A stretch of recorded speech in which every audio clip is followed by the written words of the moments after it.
Just a short time ago, we received word that one of Pakistan's most wanted militant commanders was killed by an American drone strike, and this was Ilyas Kashmiri, a top al-Qaida leader and possible replacement, reportedly, for Osama bin Laden.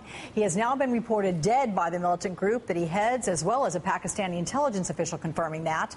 His death is another major blow to al-Qaida, of course, just over a month after terror chief bin Laden was gunned down by American commandos.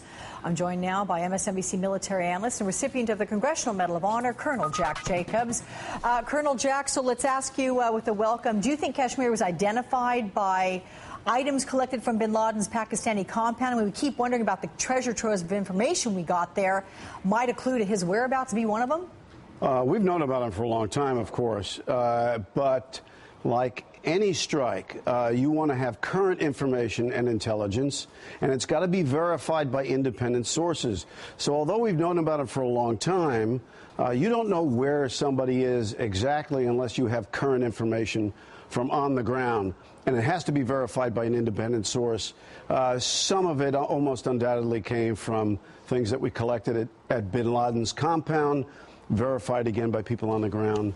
Really recently is the only way you're going to be able to get them. Now, how big a deal, if you can put it in perspective, is Kashmiri's death? Oh, I think it's a very big deal. As a matter of fact, I can make probably a convincing argument that it's, in many respects, a bigger operational deal than getting bin Laden. Bin Laden was a longtime face of al-Qaida. He was behind the attacks in the World Trade Center and the Pentagon and so on.